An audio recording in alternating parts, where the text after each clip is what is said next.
একজন মহিলা ছিলেন যিনি প্রতি রাতে নিজের শরীর থেকে চামড়া খুলে ফেলতেন। তিনি এটা এমনভাবে করতেন যেমন কেউ মোজা খুলে ফেলে। আশ্চর্যের বিষয়, এতে তার কোনো ব্যথা হতো না, বরং তিনি এটাতে আনন্দ পেতেন। একদিন তিনি পুরো শরীরের চামড়া খুলে ফেলেন। তখন তিনি দেখেন এক অদ্ভুত ভয়ঙ্কর চামড়াহীন দানবের মতো হয়ে যান। এই দৃশ্য তার ছেলে জানালার পর্দার আড়াল থেকে দেখে ফেলে। পরের দিন সকালে যখন মা ঘুম থেকে ওঠে, দেখে তার দুই ছেলে তাকে বিছানায় বেঁধে রেখেছে। তার মা খুব রেগে যায় এবং বিছানায় লাফাতে থাকে। সে বুঝতেই পারছিল না কেন তার ছেলেরা এমন করছে। পরে বড় ছেলে একটা বালতিতে ঠান্ডা পানি এনে তার গায়ে ঢেলে দেয়। ছেলেরা আগেই বুঝতে পারছিল তাদের মায়ের মধ্যে কিছু একটা অদ্ভুত পরিবর্তন এসেছে। যেদিন মা বাড়ি ফেরেন, তারা লক্ষ্য করে তার মা সব শরীর কাপড় দিয়ে ঢেকে রেখেছেন, শুধু একটা চোখ খোলা। মা বলেন তিনি নাকি অপারেশন করিয়েছেন। ছেলেরা যেন ভয় না পায় তাই তার মা তাদের জন্য নতুন নতুন খেলনা দেয়, কিন্তু দুজনের জন্য একটা খেলনা আনে। তারপর থেকে মা শুরু করেন অনেক কড়া নিয়ম কানুন, যেমন খাওয়ার সময় ফোন ব্যবহার করা যাবে না, রাত 7টার মধ্যে ঘুমাতে হবে। কিন্তু আগের মা একদম এমন ছিলেন না। তিনি ছেলেদের সঙ্গে সিনেমা দেখতেন, গল্প বলতেন, হাসতেন। এখনকার মা একদম অচেনা। একদিন দুই ভাই খেলতে বের হলে মা হঠাৎ বড় ছেলেকে ধাক্কা দিয়ে ফেলে দেয়। তার হাত কেটে যায়, কিন্তু মা কোনো সাহায্য করে না। রাতে ভয়ে ছেলেটি বিছানাতে প্রস্রাব করে ফেলে। সে পরে দেখে মা একা কারো সঙ্গে কথা বলছে। সে লুকিয়ে শুনতে যায়, কিন্তু ভুল করে শব্দ করে ফেলে। মা টের পেয়ে যায়, সে ভান করে ঘুমিয়ে গেছে। তার মা শুধু তার দিকে তাকিয়ে চুপচাপ চলে যায়। এরপর দুই ভাই একটা ওয়াকিটকি বানিয়ে মার ঘরের কাছে লুকিয়ে রেখে দেয়, যাতে বুঝতে পারে মা কি করছে। তারা খোঁজাখুঁজি শুরু করে দেয়। এমন সময় মা ঘরে ঢুকে পড়ে।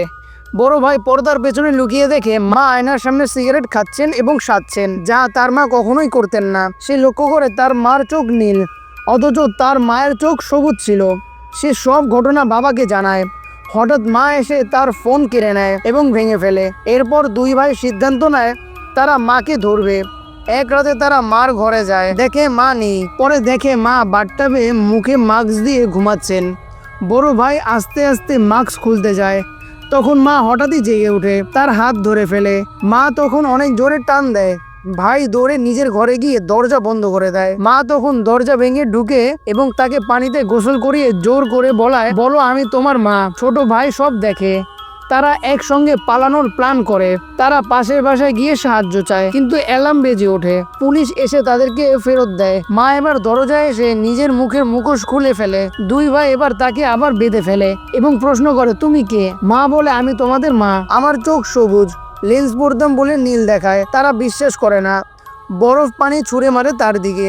তার মা কাঁদতে কাঁদতে বলে, আমি তোমাদের মা, তোমাদের বড় করেছি। বড় ভাই ভাবতে থাকে হয়তো মা সত্যি বলছেন। ছোট ভাই বলে, না, বিশ্বাস করো না, এটা মায়ের অভিনয়। পরে পুলিশ আসে। বড় ভাই মিথ্যে বলে মা বাইরে গেছেন। এরপর তারা ব্যাগ গুছিয়ে পালাতে চায়, কিন্তু বড় ভাই বলে, একটা জিনিস ফেলে এসেছো। সে গিয়ে দেখে মায়ের ব্যাগে সবুজ রঙের কন্ট্যাক্ট লেন্স আছে। মানে এই মহিলাটি সত্যি বলছে, অর্থাৎ এই মহিলাটি তার মা। ছোট ভাই সব মিথ্যে বলেছিল। বড় ভাই দৌড়ে গিয়ে মাকে ছাড়িয়ে নেয়। মা তাকে জড়িয়ে ধরে। তারা পুরনো এক ঘরে যায়। তার মা দেয়ালের দিকে দেখিয়ে কিছু বোঝায়। তখন বড় ভাই সবকিছু মনে করতে পারে। আসলে সে 1 বছর আগে খেলতে গিয়ে ছোট ভাইকে গুলি করে মেরে ফেলে। এরপর তার কল্পনায় ছোট ভাই বেঁচে ছিল।